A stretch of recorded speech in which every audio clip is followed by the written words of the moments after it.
Bon, alors bonjour. Donc aujourd'hui nous sommes le premier jour de Hanouka, donc on va parler un petit peu de la fête de Hanouka. Et on va commencer par se poser une petite question, puisque vous savez que la fête de Hanouka, elle a pour vocation de célébrer une victoire, un miracle, donc qui est la victoire du peuple juif, qui était à l'époque, comment dirais-je, sous domination grecque. Et donc, il y a eu une révolte et il y a une poignée d'individus qui se sont révoltés et qui ont mis à mal donc l'envahisseur grec. Et le miracle s'est produit et effectivement, ils ont gagné. Donc, les mots qui sont souvent utilisés, c'est que Dieu nous a livré un grand nombre, Rabim Beyad Me'atim, dans un petit nombre. Donc un grand nombre d'individus, une grande armée puissante, aguerrie, qui a été livrée dans les mains d'une petite armée qui était sous domination, une poignée d'individus et qui se sont révoltés, qui finalement ont gagné. Cette victoire, cette guerre, elle se déroule durant la période du second Beth Amikdash, le second temple, et la victoire a lieu donc le 24 Kislev, et le lendemain, lorsque les Béné Israël rentrent dans le temple, bah, ils voient que, bon, d'abord, ils le savaient déjà, que toute la avoda, c'est-à-dire tout le service divin dans le temple, avait été avait été annulé. Donc, on ne faisait plus les sacrifices sur le misbéach, on n'allumait plus la menorah, le candélabre. Et donc, en rentrant dans le temple, il faut remettre en route le service du temple. Alors, pour le remettre en route, donc on va réallumer la menorah, mais pour allumer la menorah, il y a certaines conditions qu'il faut respecter. Par exemple, il faut qu'il y ait de l'huile dans le temple. Or, lorsqu'on arrive dans le temple, on se rend compte qu'en fait, tous les flacons d'huile ont été ouverts. Et donc, ils ne sont plus scellés. Et s'ils ne sont plus scellés, donc on comprend que les flacons d'huile ont été souillés. Ils ne sont plus purs. Alors, en réalité, lorsque on a un problème dans le Beth Amikdash, toute la voda doit être faite dans la pureté. La pureté, c'est certaines conditions. Qu'est-ce que ça signifie ce que signifie la pureté? Il y a certaines choses dans la Torah, vous savez, qui rendent impures. Mais en tout cas, si ces conditions de pureté ne sont pas respectées, alors, a priori, on ne peut pas réaliser le service dans le temple. Il faudra, par exemple, si on a un Kohen qui s'est rendu impur à cause je sais pas, du contact avec un animal qui était mort ou quoi, vous voyez, certaines choses comme ça. Donc, ce Kohen-là ne peut pas faire son service dans le temple. Il faut prendre un autre Kohen, d'accord? Et ainsi de suite. La même chose pour les objets. Si on a un objet qui est devenu impur, on va prendre un objet qui est pur. Et là, il y a une exception quand même qui permet de faire le service divin dans un état d'impureté, c'est lorsque tout le peuple, enfin, lorsque tout le peuple, tous les Kohanim, tous les objets, etc., tout est impur. Lorsque tout est impur, bah, on fait quand même la avoda. Quand est-ce qu'on ne le fait pas? Lorsque on a le choix entre le pur et l'impur. Mais finalement, lorsque tout est impur, comme on dit, Touma Utra Betsibour, lorsque tout le monde est impur, bah, finalement, bah, Kadosh Baruch Hu est quand même là avec nous. On ne fait pas dans les meilleures conditions, mais on fait quand même. Alors là, on pourrait se dire, toutes les huiles sont impures. Donc si toutes les huiles sont impures, bah, finalement, bah, voilà, on n'a pas le choix. Donc on fait quand même la avoda, le service divin du Beth Amikdash, on le fait quand même avec ces huiles qui sont impures. Eh bien, l'effet de cette victoire, l'intuition d'un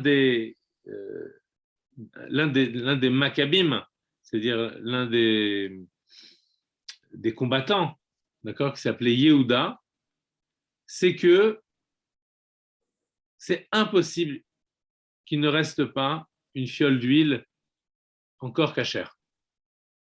Il a cette intuition quand il rentre dans le temple, il se dit, il doit y avoir quelque part une fiole d'huile encore pure, qui n'a pas été souillée, qui n'a pas été ouverte. Et il cherche avec acharnement, et finalement, il a l'idée d'aller chercher en dessous l'autel, le misbéach. L'autel, c'est le petit promontoire sur lequel, enfin, qui était assez grand dans le Beth Amikdash, sur lequel on faisait, une fois que les animaux avaient été égorgés, qu'on avait récupéré leur, leurs entrailles, etc., on les mettait sur l'autel et on les faisait brûler en offrande à Dieu. Et donc, d'une fois, alors lui, il se dit, je vais aller chercher là-bas. Il a une intuition, il va chercher sous l'autel, il creuse comme ça, il enlève des pierres, tout ça. Bon. Et finalement, il trouve une fiole d'huile qui était encore scellée avec le sceau du grand prêtre d'une génération précédente, qui avait, par Ruach HaKodesh ou par prophétie, qui avait caché une fiole en dessous le misbéach. Donc ils sont tout contents, ils trouvent cette fiole. Et là, il y a un autre problème, c'est que ils se rendent compte que cette fiole, en fait, elle est valable. Il y a une quantité d'huile, en fait, qui est simplement valable pour allumer la menorah une journée. Or, la menorah doit être allumée perpétuellement. On doit la rallumer à chaque fois, tous les jours. Donc, là aussi, dilemme, est-ce qu'on allume, est-ce qu'on n'allume pas? Parce que si on allume, on commence un service et on sait très bien qu'on sera obligé de l'interrompre. Donc là aussi, est-ce qu'on peut commencer un service alors qu'après, finalement, ça devra peut-être s'arrêter? Alors, ils se disent, là, on a de l'huile pure, donc on allume avec l'huile pure. Puisque finalement, l'autre option, c'est de l'huile impure. Donc on allume avec l'huile pure, et ensuite on verra bien ce qui va se passer.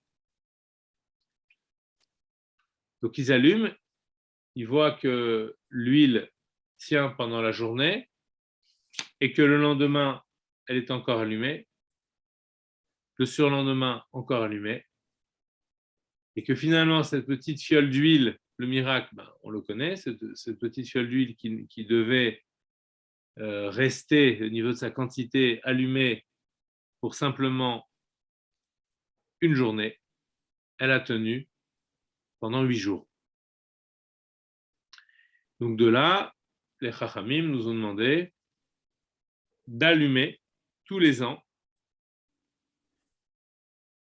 une bougie et de réitérer cette opération de l'allumage de la bougie pendant 8 jours. Et pour marquer le fait que le miracle a duré 8 jours, alors on allume en augmentant. D'accord ? C'est-à-dire que le premier jour, on allume une bougie, le second jour, une deuxième, comme pour marquer l'idée que le miracle, au deuxième jour, on est à 2 jours de miracle. Au troisième jour, on est à 3 jours de miracle. Et ainsi de suite, jusqu'au 8e jour. Et ces nérotes-là, ces bougies qu'on allume, elles revêtent une caractéristique particulière qui est celle de la sainteté. Anerot alalou, comme on le dit dans le texte qu'on lit et qu'on chante après l'allumage de la bougie, ces flammes, ces fioles d'huile que l'on a allumées, Kodesh M, elles sont Kadosh, et nous n'avons pas, nous n'avons pas l'autorisation de les utiliser. On a le droit simplement que de les regarder. Les bougies de Hanouka doivent être regardées. Parce qu'elles nous parlent, justement, ces bougies de Hanouka. Elles nous éclairent, mais elles nous parlent aussi. Ce qu'on va essayer de comprendre, c'est ce qu'elles nous disent, ces flammes de Hanouka. Alors, si on reprend le début, là, on a un petit peu résumé l'histoire de Hanouka, toute l'idée. La question qu'on peut se poser, c'est si la victoire est célébrée le 24, si la victoire si la victoire a eu lieu le 24 qui se lève, rappelez-vous, on a donné les dates tout à l'heure, si la victoire a eu lieu le 24 qui se lève, pourquoi la commémoration, la célébration a lieu le 25? Alors, historiquement, c'est parce que les bougies, la fiole d'huile a été retrouvée et allumée le lendemain, le 25, le temps de débarrasser le Beth Amikdash de ses impuretés, etc. Et donc, finalement, ce que l'on fait lorsqu'on fait Hanouka, on célèbre davantage l'allumage de la bougie, de la fiole d'huile du 25, plutôt que la victoire sur les Grecs. Et là, on pourrait se dire, mais finalement, qu'est-ce qui est essentiel? Si les Grecs avaient gagné, on ne serait peut-être plus là.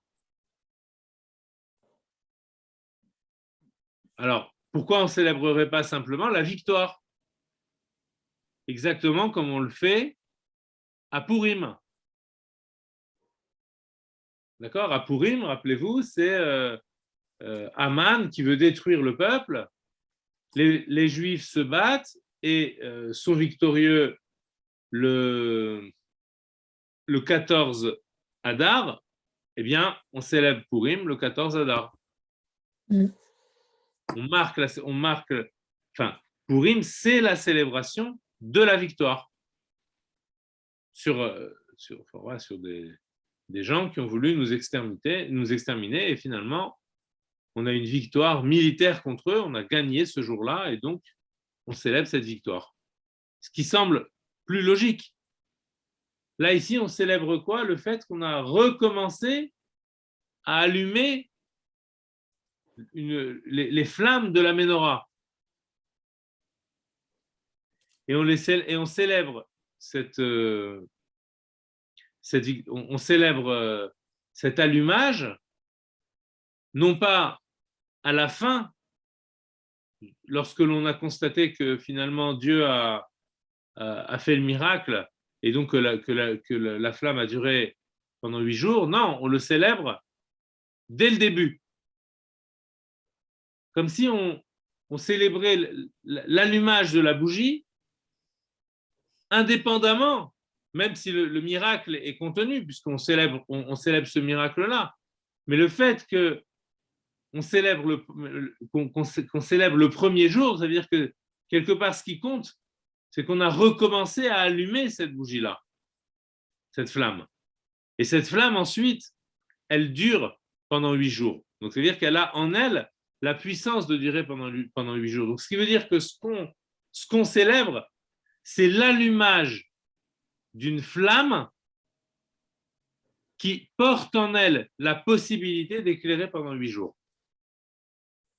Donc, c'est les deux qui sont là.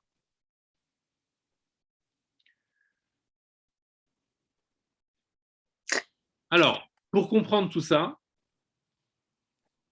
en fait, il faut essayer de se poser la question de l'enjeu véritable de cette guerre. Les Grecs dominent le monde.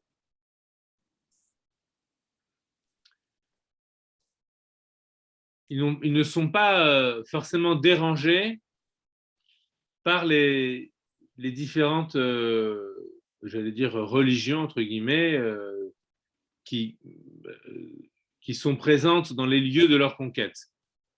Au contraire, ils peuvent même intégrer les dieux à leur système de divinité. Lorsqu'ils arrivent dans la terre d'Israël, il y a quelque chose qui les gêne particulièrement.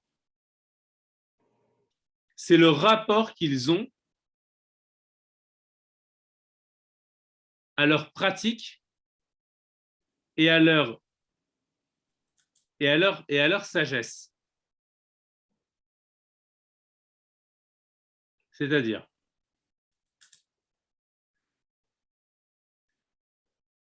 le peuple juif se présente comme un peuple ayant un livre qui vient du ciel. Donc ça, c'est compliqué à admettre pour un grec parce que le livre, c'est quelque chose qui est écrit par l'homme. Même s'il peut y avoir des inspirations, comme dans la mythologie, etc., pour autant, c'est l'homme qui l'écrit. Vous savez que la philosophie, elle est sortie, puisque on est à l'époque, on est en pleine époque de la philosophie, à l'époque grecque.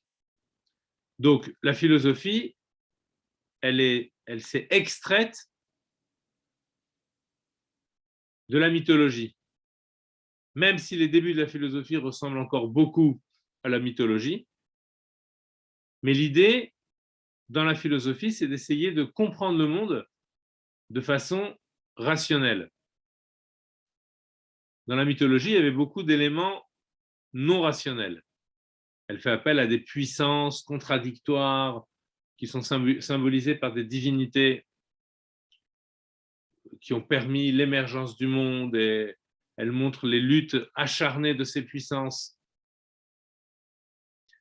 Les philosophes reprennent certaines idées qui étaient déjà présentes dans la mythologie, mais ils les rendent, comme on dirait aujourd'hui, ils les sécularisent. Ça veut dire qu'ils ils leur enlèvent leur caractère de divinité pour lesquels on vouait des cultes, et ils rationalisent les choses. C'est comme ça que la philosophie commence, en essayant de comprendre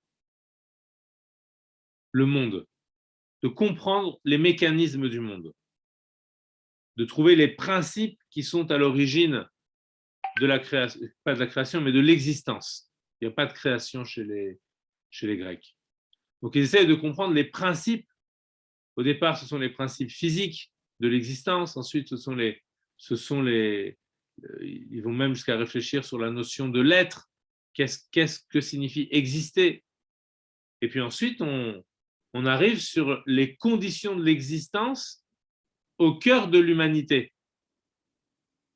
Dans quelles conditions les humains peuvent-ils vivre normalement?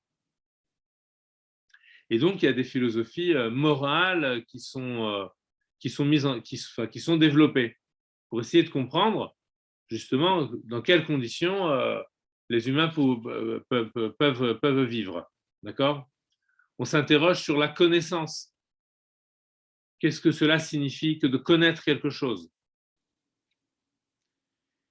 Donc, on comprend que quand les Grecs arrivent avec leur bagage donc de divinité et puis ce renouveau dans la philosophie, qui était même contesté en Grèce au départ, d'accord?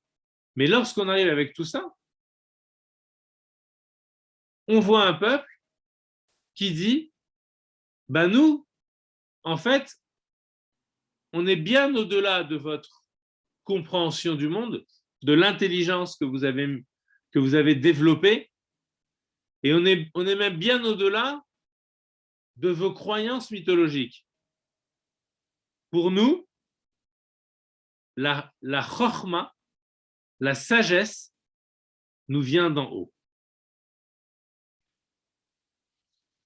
Pour nous, la sagesse n'est pas simplement une sagesse de la compréhension du monde en tant que tel, elle est une nouvelle vision du monde par rapport à la vôtre. Cette nouvelle vision, c'est le regard du divin sur le monde. Elle est même davantage une vision de Dieu qu'une vision du monde. Dans notre chorma, il y a le dévoilement de celui qui fait exister les choses.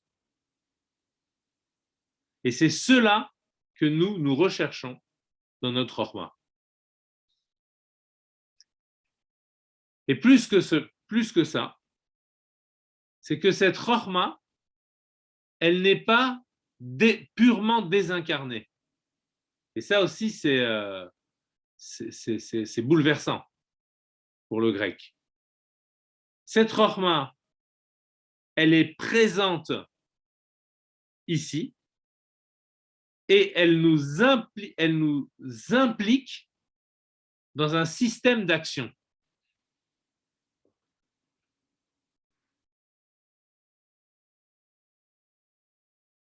Qu'on appelle, nous, les mitzvot, les injonctions divines.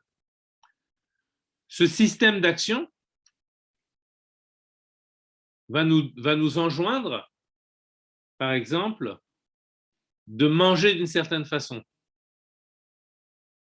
de nous reposer un certain jour dans la semaine, de faire la brit mila, la circoncision, de ne pas manger le jour de Kippour. Et toutes ces actions, comme on le voit dans le cours de Tanya à nous, elles sont là pour faire en sorte que soit ressentie dans le monde la présence de celui qui le fait exister. Donc toutes nos règles de vie, elles sont fondées sur ça. Là où le grec veut voir dans les codes qu'il met en place le bien-être de l'individu et le bien-être de la cité, le juif, lui, voudra que ce soit le créateur qui ait un bien-être dans le monde. Et le bien-être de l'homme ne peut être réalisé qu'à la condition que Dieu soit aussi bien dans le monde.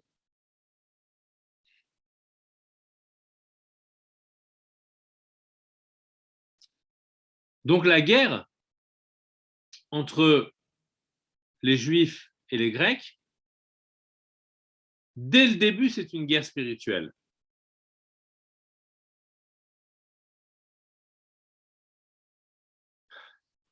Vous connaissez la fameuse, il y a un philosophe qui pose une question qui dit pourquoi y a-t-il quelque chose plutôt que rien? Vous voyez, pourquoi est-ce que le monde existe alors qu'il aurait pu ne pas exister?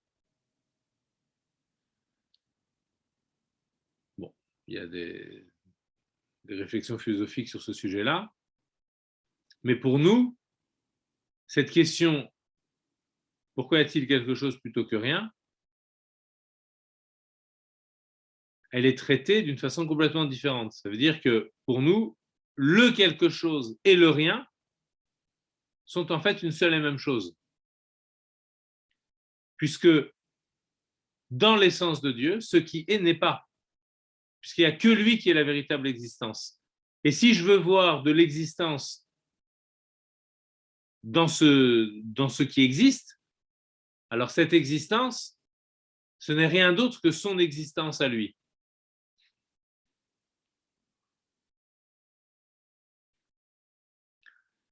Un des premiers philosophes avant Socrate avait posé un principe qui disait, il s'appelait Parménide, il disait l'être est, le non-être n'est pas. Ce qui veut dire il n'y a que de l'être, il n'y a que des choses qui existent. La notion de non-existence, la notion de néant, est une notion qui n'existe pas.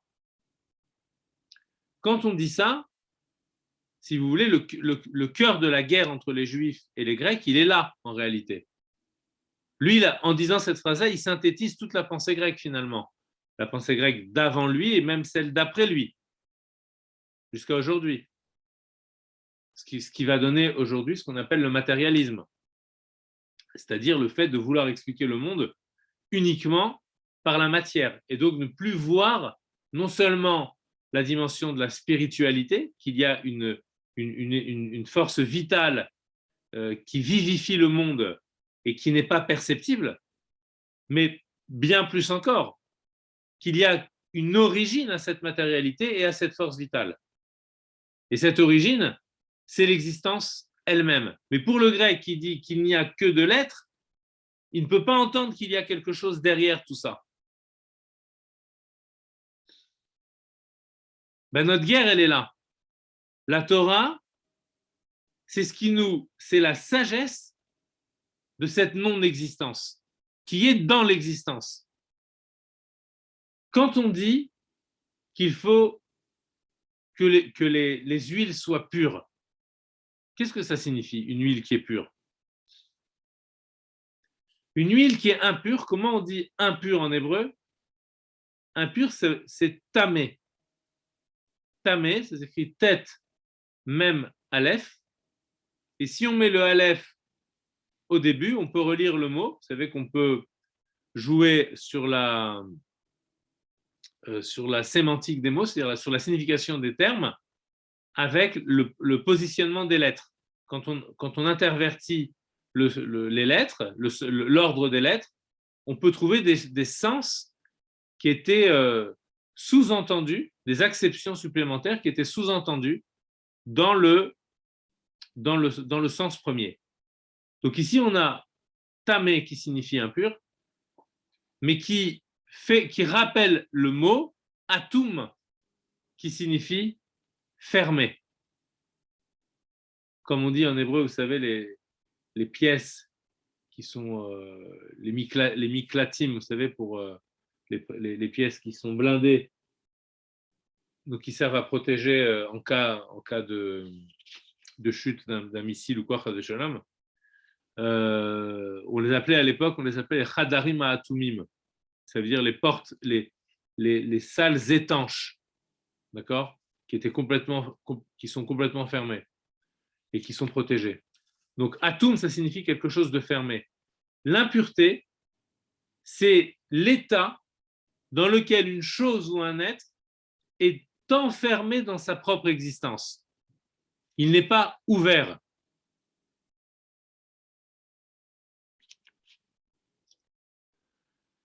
Donc, les fioles d'huile qui sont impures cela signifie qu'elles ont été rabaissées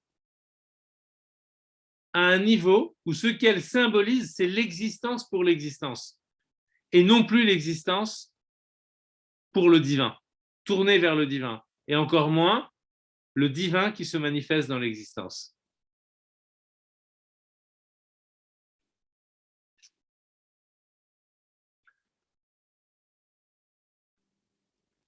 Yehuda Maccabi, quand il rentre dans le Beth Amikdash, il a l'intime conviction qu'il y a de l'huile, encore pure, une huile qui est fermée justement, mais pas dans le même sens de fermeture, qui est fermée dans le sens où elle est encore réservée à ce qui est au-delà de l'existence. L'huile, sa fonction, lorsque nous utilisons de l'huile pour allumer une flamme, justement, sa fonction, c'est de pouvoir donner de la lumière. Et en ce sens-là, l'huile représente la sagesse, elle représente la chorma, elle représente ce qui, dans la chorma, nous montre sa propre origine. Et telle est la particularité de la chorma, l'intellect. C'est la force d'une intelligence qui prend conscience, non pas d'elle-même, parce que ce n'est pas cela la définition même de la chorma, ce n'est pas justement d'être centré sur soi, mais de ce qui lui a permis d'exister. Ce qui signifie que la véritable chorma, c'est mettre en lumière l'origine de toute existence.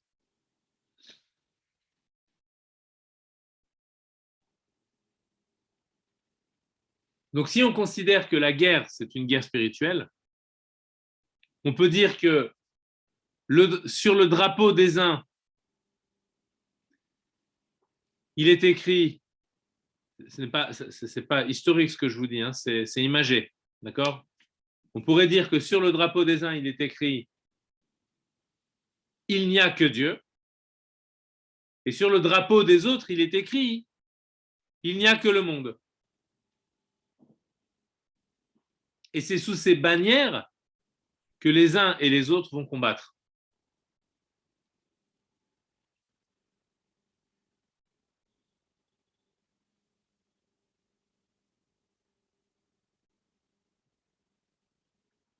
En arrivant dans le Beth Amikdash, s'il n'y a plus d'huile qui est pure, ça veut dire que la victoire célébrée la veille, enfin, la victoire qui est survenue la veille, c'est une fausse victoire. C'est une victoire purement militaire. Or, durant la guerre même, la sensation qui est ressentie par les combattants, c'est que ce n'est pas, on ne se bat pas pour avoir la victoire militaire. On se bat parce que nous défendons la Torah. Nous défendons la pratique des mitzvot. Nous défendons le droit de revendiquer et de dévoiler que l'existence véritable, c'est l'existence de celui qui fait tout exister. Nous voulons montrer cette chose-là. Le grec se bat pour dire non, il n'y a que le monde qui existe.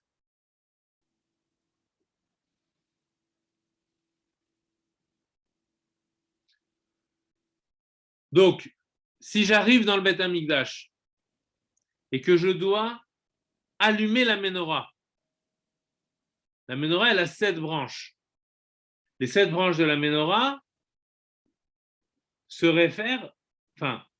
correspondent aux 7 jours de la semaine. Rappelez-vous, si on traduit en termes de Chassidut et de Kabbalah,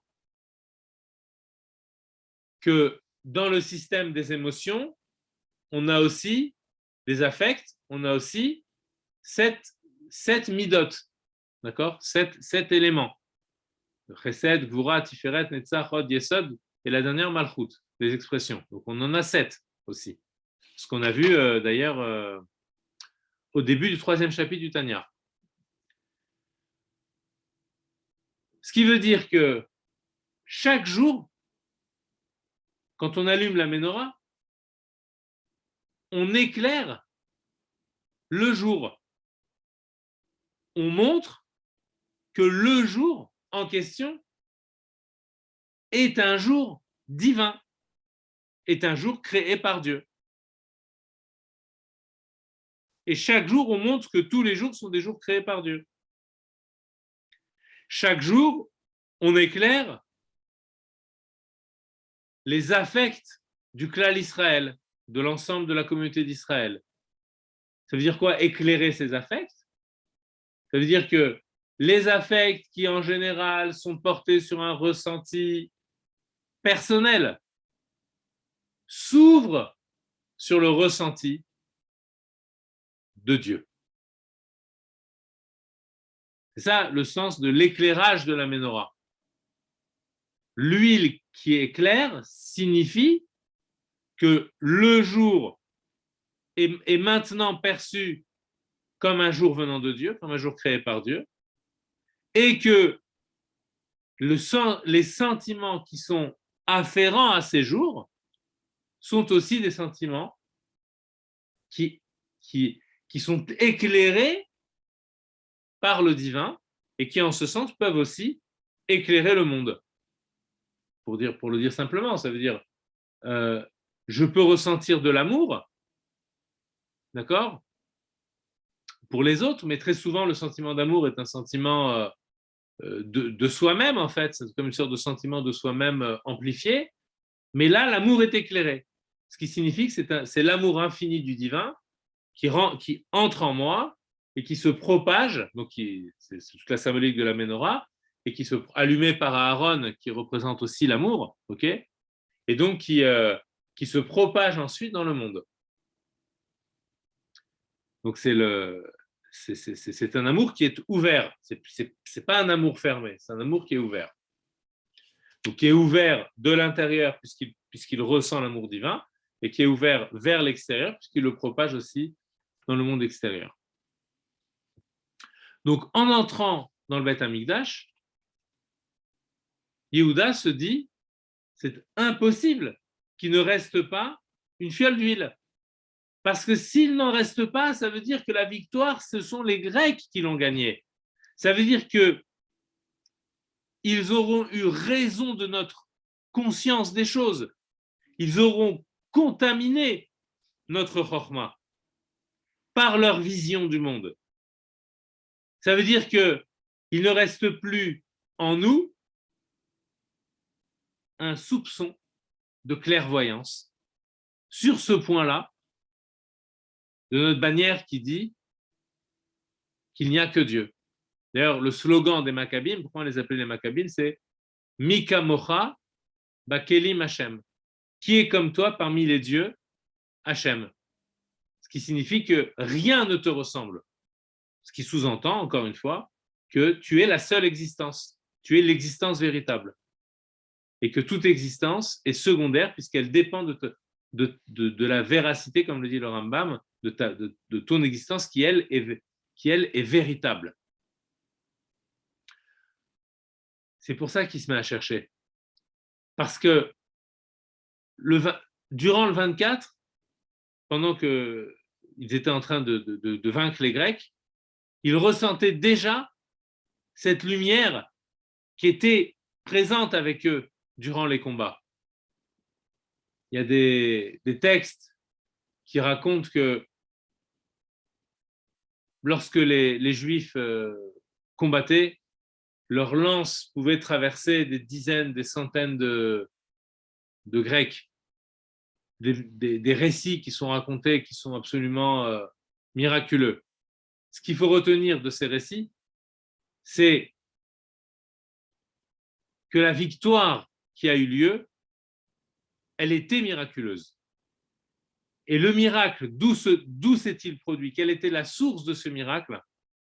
C'est précisément cette chorma divine, qui est une chorma qui est une sagesse de Dieu, qui est une conscience de Dieu, dans les deux sens du terme, où nous avons la conscience de Dieu, et en même temps, c'est la chorma d'Hachem lui-même. Eh bien, cette chorma, en se révélant, elle se révèle telle qu'elle est, c'est-à-dire dans sa transcendance. C'est ce que signifient les miracles. Ils montrent que la chorma de Dieu, elle transperce, ces flèches qui transpercent, elle transperce les cadres bornés de la nature. D'où le miracle qui se produit. Donc, en arrivant dans le Beth Amikdash, s'il n'y a pas l'élément le plus spirituel de la matière, c'est-à-dire le feu, d'accord, la flamme qu'on va pouvoir allumer, si ça n'est pas là, ça veut dire que malgré la victoire, ils nous ont gagné spirituellement. Et ça, il en a la conviction que ce n'est pas possible. Yehuda, vous savez, ça signifie aussi Oda'a. Oda'a, ça veut dire la reconnaissance. Ça veut dire que Yehuda, c'est celui qui a le rouge, la sensibilité de reconnaître la vérité. Donc lui, ce qu'il reconnaît, c'est que, ben non, on a senti qu'il y avait une lumière qui nous accompagnait, une lumière, une sagesse divine qui était là, qui nous accompagnait durant la guerre. Quelque chose qui nous disait, quand nous combattions, que la vérité, elle est du côté du divin et pas du côté des yeux qui ne croient que ce qu'ils voient, qui ne voient que le monde et qui ne croient qu'au monde. Donc ça veut dire que il est certain que dans le Beth Amikdash, il y a la possibilité de mettre en lumière, je joue sur le mot volontairement, cette force qui nous a accompagnés durant la guerre. Donc il va la chercher et il la trouve. Et c'est là qu'ils allument. Donc maintenant, pourquoi ça dure 8 jours? Parce qu'en fait, dans on a parlé du chiffre 7 tout à l'heure, mais il faut aussi parler du chiffre 8. Vous savez que le symbole en mathématiques qui montre l'infini, le symbole qui représente l'infini, c'est un 8 couché. Donc, dans la représentation qu'on a du 8, il y a déjà l'idée de l'infini. Le 7, c'est les 7 branches de la Ménorah. Le 7, c'est les 7 jours de la création. Alors, on allume les 7 branches de la Ménorah pour montrer qu'il y a un créateur. On se repose le jour du Shabbat pour montrer que le créateur a créé durant 6 jours et le 7e jour, il s'est reposé. Donc, ça nous indique l'idée du créateur aussi, les 7 jours de la semaine. Mais en même temps, ça nous montre que on est délimité dans un système temporel et cyclique. D'accord? Donc, le 7 va vraiment représenter l'idée d'un monde qui, même s'il est éclairé par le divin, reste dimensionné à la mesure d'un monde, c'est-à-dire reste limité. Or, le 8 vient nous montrer que après le 7, là où le monde retourne dans le cycle, vous voyez, puisque après le Shabbat, on retourne au dimanche, au Yom Rishon, au premier jour, eh bien le 8, ça serait comme une sorte d'envolée, de saut après le 7. En termes de symbolique, le 8 montre qu'on est passé de la limite à la non-limite.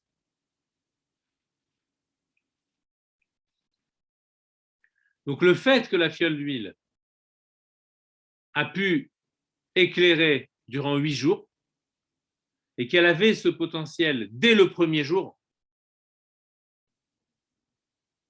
cela nous montre qu'une nouvelle forme de lumière se manifeste dans le monde. Une lumière qui ne fait pas qu'éclairer le monde dans ses structures délimitées, mais une lumière qui nous montre enfin ce qui est à l'origine de toutes ces choses, de toutes ces délimitations. Une lumière qui est de l'ordre infini. Une lumière qui montre dans le monde, qui montre, entre guillemets, qui montre Dieu lui-même. Et cette lumière, c'est la finalité de la création. Au tout Une début lumière de la création, révélatrice. pardon, cette lumière révélatrice de Dieu lui-même, Ouais, elle ça. elle amène le monde à sa finalité. D'accord? Alors pour finir, juste un petit point. La première mitzvah de la Torah, le premier ordre, c'est pas tout à fait une mitzvah, le premier ordre de la Torah, c'est justement l'ordre de la lumière. Quand on regarde le premier jour de la création, le 25e mot de la Torah, donc qui renvoie au 25 qui se lève, le 25e mot de la Torah, c'est le mot lumière. Vayomer Elohim yehi or. Il y avait l'obscurité et Dieu dit qu'il y ait la lumière. Donc cette injonction, elle donne le coup d'envoi à la création, si vous voulez. Elle nous montre que la finalité de la création, c'est la lumière. Au départ, on part d'un terrain qui est celui de l'obscurité, et Dieu dit qu'il y ait de la lumière. Donc, c'est la parole de Dieu, qu'il y ait de la lumière, et il y a eu la lumière. Pour Dieu, ça se fait automatiquement. Mais pour nous, qu'il y ait de la lumière, c'est quelque chose que l'on doit réaliser, si vous voulez. C'est le mot d'ordre de toute la Torah, d'amener la lumière. La dernière mitzvah, donc on parlait du premier ordre de la Torah, qui est celui de la lumière. Okay. Or, la dernière mitzvah de la Torah, alors plus précisément la dernière mitzvah des Rabbanan. Vous savez qu'il y a 613 mitzvot, ok, et la 620e, et il y a 7 mitzvot qui ont été donnés par les Chachamim. D'accord? Et donc la 7e et dernière mitzvah des Chachamim, ce qu'on appelle les mitzvot des Rabbanan, les mitzvot de nos maîtres, chronologiquement, la dernière, c'est celle de Hanouka. C'est d'allumer les bougies de Hanouka. Donc là, on a quelque chose d'extraordinaire. C'est que la première mitzvah de la Torah, c'est qu'il y ait de la lumière. Le premier ordre de la Torah, c'est qu'il y ait de la lumière. Et le dernier ordre des Chachamim, cette fois, parce que les Chachamim, c'est ceux qui mettent en acte, ils symbolisent l'homme, si vous voulez, d'accord? Les Chachamim, ils symbolisent la Chorma de l'homme, qui s'est élevé au plus haut rang. Ok? Donc ces Chachamim-là nous disent, maintenant, il faut allumer une lumière. Comme s'ils mettaient en acte la réalisation du premier ordre, qui était en même temps la finalité de la création. Donc la fête de Hanouka, c'est la réalisation du premier ordre de la Torah par l'homme. C'est pour ça que c'est le 25e mot qui renvoie au 25e jour du mois de Kislev. Et alors si on fait la valeur numérique de 620, c'est Keter, d'accord? Keter, ça signifie la couronne. Or, la couronne symbolise le désir et la volonté divine. Donc, ça veut dire que à la fête de Hanouka, on peut dire que le 620e commandement, c'est le dernier joyau qui est au sommet de la couronne divine et qui permet à cette couronne d'être vraiment constituée comme couronne, c'est-à-dire à la volonté divine de se manifester véritablement dans la réalité. D'accord? Voilà. pour Hanouka, pour aujourd'hui. J'espère que ça nous aura apporté un petit peu de lumière. Je vous souhaite vraiment une bonne fête de Hanouka à toutes. Merci beaucoup. Et Merci beaucoup. qu'il y ait beaucoup de lumière et beaucoup de clarté, que Kadosh Baruch Hu amène la véritable lumière que nous attendons, parce qu'en réalité, celle de Hanouka, c'est la préfiguration, si vous voulez, c'est celle qu'on peut ressentir. Au début du cours, on disait, voilà, on doit observer les bougies de Hanouka. Voilà, juste pour conclure, c'est cela même, c'est tout ce qu'on vient d'expliquer, c'est ce que les bougies de Hanouka nous racontent, en fait.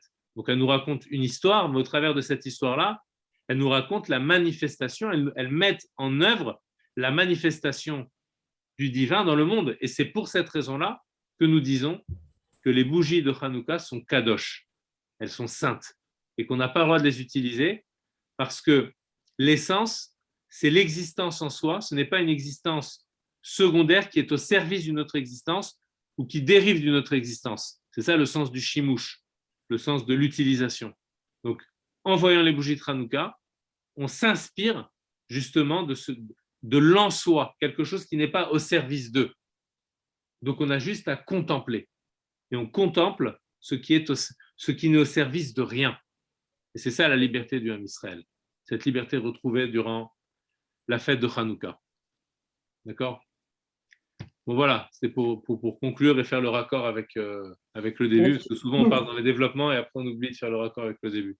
Donc, oui, monsieur Benamou. Oui. Oui, c'est cette lumière dont on disait qu'on voyait le monde d'un bout à l'autre, C'est de cette lumière dont on parle. Alors là, vous faites un raccord extraordinaire, justement, c'est que la lumière du premier jour, c'est sur cette lumière-là que l'on dit que l'on voyait le monde d'un bout à l'autre. Et dire qu'on voit le monde d'un bout à l'autre, c'est on dit que cette lumière-là, Adam Arishon pouvait voir le monde d'un bout à l'autre. Et cette lumière-là, elle a été, Akadosh Baruch Hu l'a enfouie, et les Chachamim nous disent où a-t-elle été enfouie? Elle est enfouie dans la Torah. Et justement, les bougies de Hanouka, c'est ce qui permet de révéler cette lumière qui permet de voir d'un bout à l'autre. Alors, remarquez que que Hanouka tombe juste après Yutet Kislev. Donc, ce n'est pas non plus un hasard aussi, parce que le Yutet Kislev, c'est le nouvel an de la Chassidoute, et la Chassidoute, c'est ce qui permet de révéler la lumière qui permet de voir d'un bout à l'autre, c'est-à-dire qui permet de montrer la finalité de la création, c'est-à-dire de voir le divin dans la création. C'est cela que ça signifie voir d'un bout à l'autre du monde. C'est-à-dire que le monde n'est plus un écran opaque qui empêche de voir le divin. Donc à Hanouka, c'est véritablement ce qui se réalise. D'accord ? C'est pour ça qu'on joue avec les toupies aussi, parce que la toupie, elle représente le corps qui est fort, comme le grec qui pense au corps, et la tige qui est très très fine. Et donc le grec veut dire, moi je veux anéantir cette tige-là. La tige, c'est l'âme. Donc je veux anéantir votre âme, je veux anéantir votre conscience du divin. Et nous, ce qu'on lui montre, c'est que même le corps est animé par cette tige. D'accord ? Et à Hanouka, c'est l'inverse. On joue avec la crécelle. La crécelle, c'est le corps qui est en bas et l'âme qui est en haut, et le corps est petit. Et Aman veut montrer que le corps… À Purim, excusez-moi, oui, à Purim, vous aurez fait correction automatique, désolé. Donc, voilà. Et là, on montre que Dieu crée aussi le corps et donne aussi une importance au corps, puisque c'est par le corps que l'âme peut bouger et peut réaliser la volonté de Dieu à l'intérieur du monde. Donc, finalement, les deux fêtes de Hanouka et de Purim, elles sont complémentaires. Elles montrent deux aspects du dévoilement divin, deux aspects du miracle. D'accord ? Il faut que je fonce. Il est vraiment très, très tard. Je vais être en retard. Voilà. Shavuot Tov. Merci, une bonne semaine. Merci beaucoup. Chag Sameach.